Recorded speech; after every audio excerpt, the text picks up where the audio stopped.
Oh, it's cold outside. It's like 34 degrees or something. Decent cold start time. Like legit. Yeah, it's 31. You guys, call your Florida friends. We are not okay. Nice. If I can just get rid of this ice or whatever. Come on.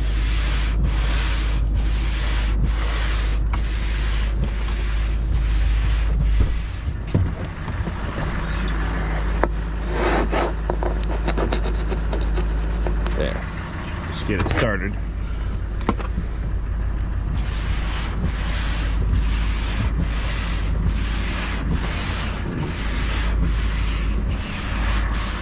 Gonna be here for a minute. All right, the thermometers have warmed up. It's actually colder than I thought. We're at 31 degrees. Whew.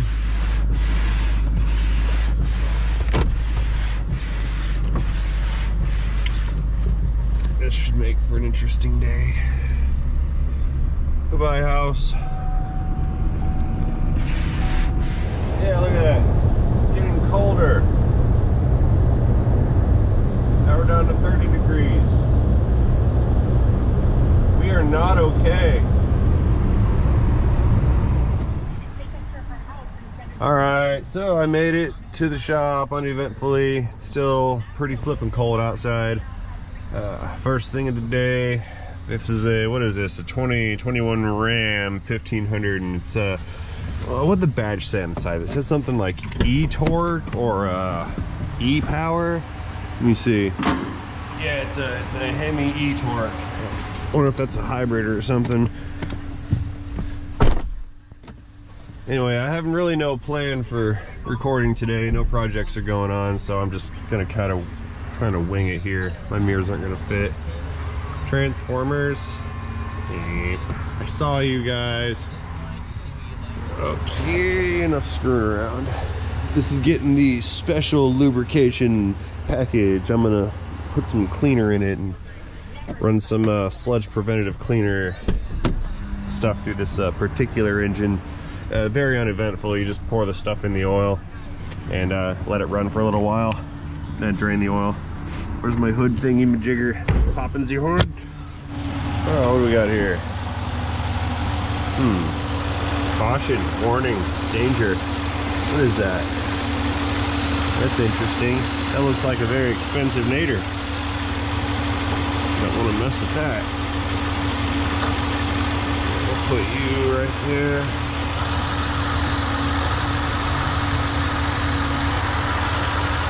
And it's additive time. Yep, straight to pouring things. Look at us go.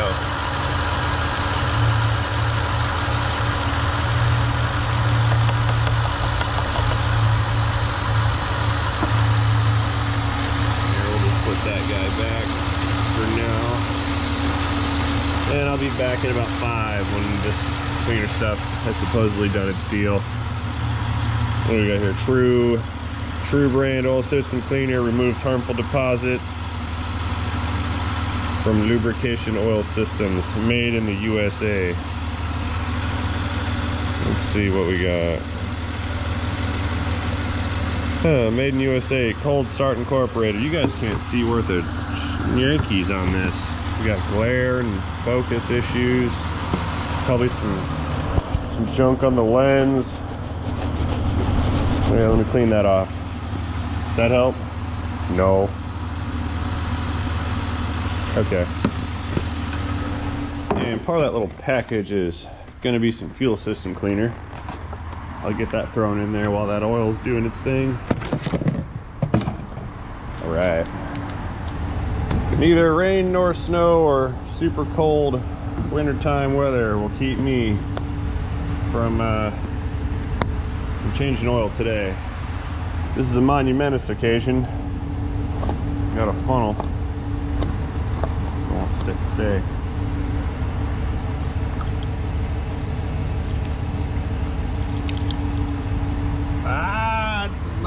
in.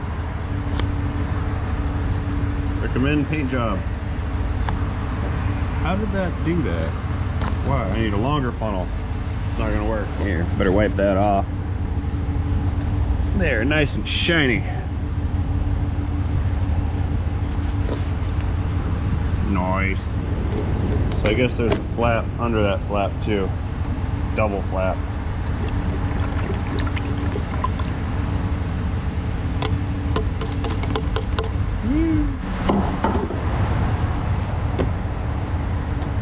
There. Okay, that's been enough minutes. Powering down. Doge going up.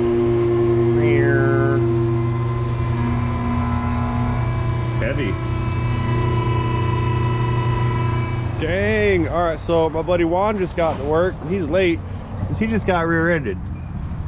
Dude said the other dude had no license or insurance, and everybody feels bad for everybody. Man, tailgate won't even open now. He broke it.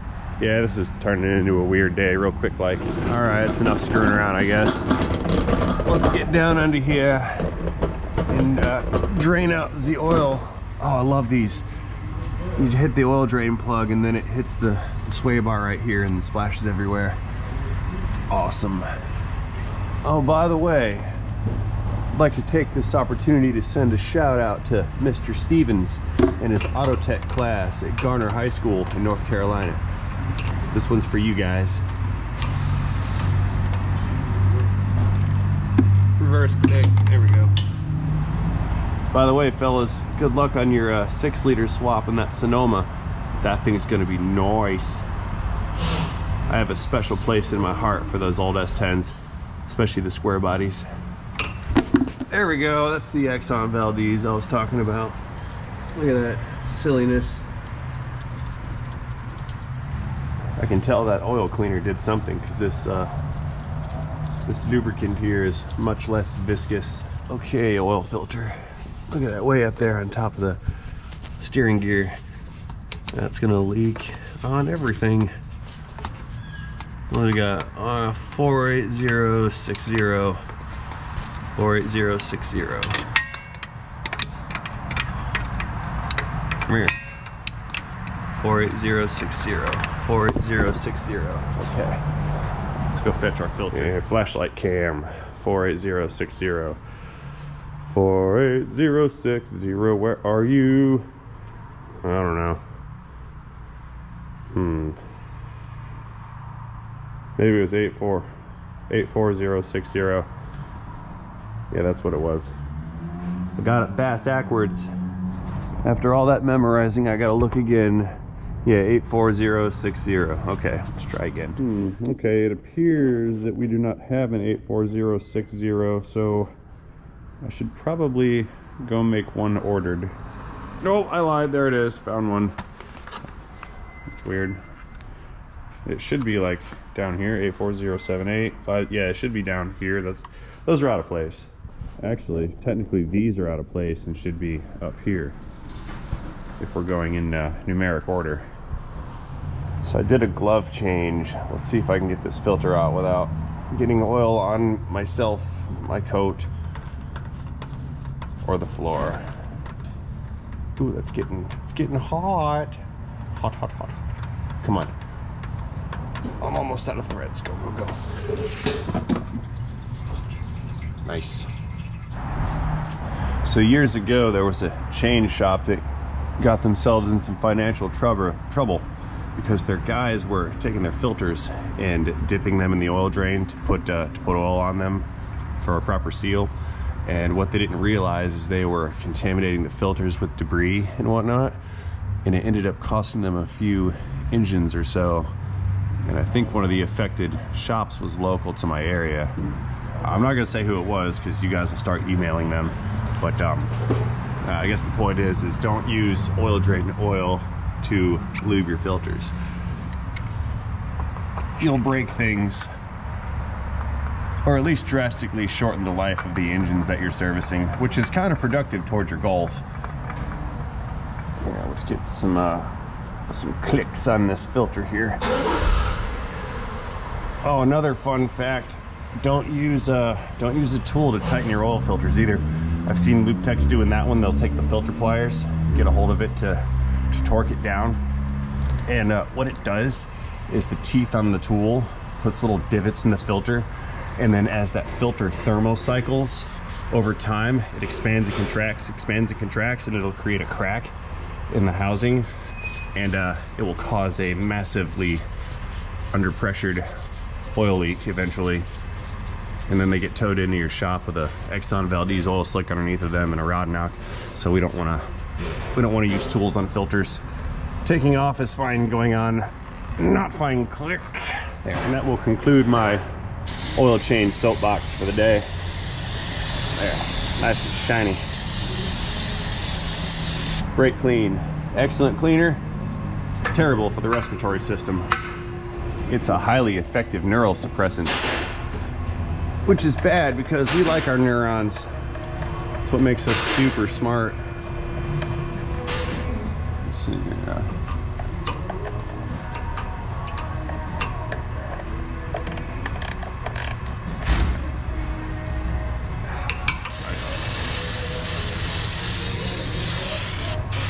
No forensic evidence left behind. Okay, Duramax. Going down. Now, ordinarily before oil servicing, I would have pulled the dipstick out as a reminder of no oil in it. And I also would have taken the cap and placed it on or near the hood latch. But this particular time I didn't, because the hood interferes with the ceiling, so I had to close the hood, and I didn't want to take the stuff off with the hood closed. I guess the point is this and this serves as an excellent reminder that I have to put oil back in this. And it has saved my butt more than once. You get pulled off of something, or get distracted, or get a phone call, or have to retire to the lavatory, and then you come back and forget where you were. These serve as fantastical reminders. Okay, we will be installing 5 Winter 20 engine oil, which is almost empty. This one. Okay. All right, here, you guys hang out right there.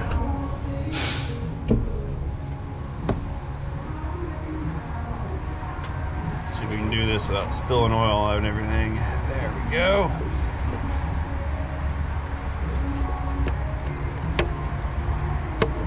I spilled it anyway. There. Nice. Begin lubrication injection now.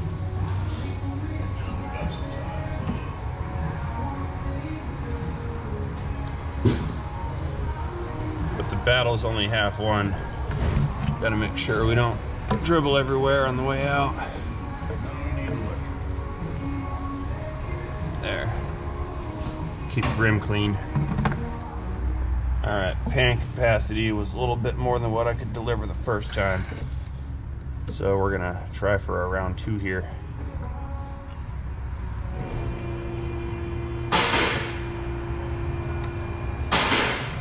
Yeah, that's it.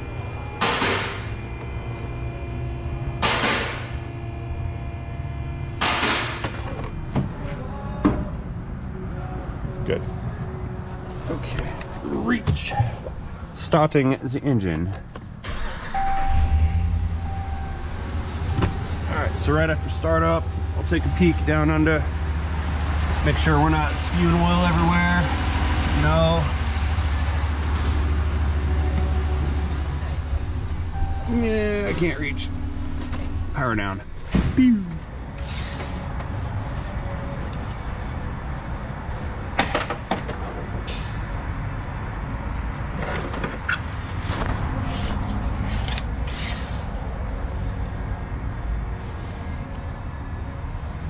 Looking good, right on the money. Yep.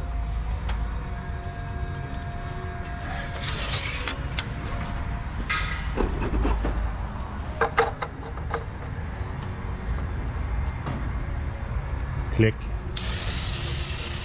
Get rid of that. There we go. Nice and shiny.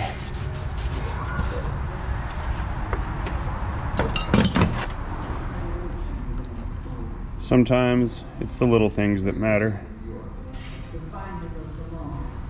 Details, so to speak. Alright folks, I think that's gonna wrap it up for this one. Thanks for hanging out with me on this super cold morning while I lube, oil, and filter service this particular Dodge right here. Only details I have left over is a oil change sticker, and I've got to reset the oil life monitor. Yeah, I love these things. Every car is different, and so I have to continuously learn how to replace the or reset the maintenance reminders. Let's see, let's go in here under setup. This isn't it. No, that's screen setup. Backing out. Where are you? Now, I know it's got one because it already gave me the what you call it though, the warning message, change oil. I'm just scrolling through the same menu. This is stupid. What am I doing? What am I doing? Not this. All right, let's try something. Let's put this in accessory, run on. Okay, 3 pumps with the gas pedal, off, engine start. Let's see if that was it. It's like one of the oldest ways of resetting the oil life monitor, but that might have been it this time. I think I got it. Yeah, that was it. All right, everybody, we're all done here with the exception of backing up some for some more space so I can top off those tires. There's 2 of them that were a couple pounds low. I'm not gonna waste your time with that endeavor, so I'm gonna close this video out right now. As always, I'd like to thank you guys for watching this video. I certainly do appreciate you hanging out with me in the cold this morning. But before I go, I would like to ask everybody here that if you like this video, to please let me know about that by tapping the like button down below and dropping me a comment or 2 while you're down there. So again, thanks for watching, and most importantly, don't forget, have yourselves a great day. See you guys later. Oh, and by the way, stop squatting your pickup trucks. Yeah, North Carolina, I'm talking to you. Cut it out. It's not even fun. It's not cool. It's silly. Don't do it. Parking's the auto. Pew, power down. See you later, Duramax.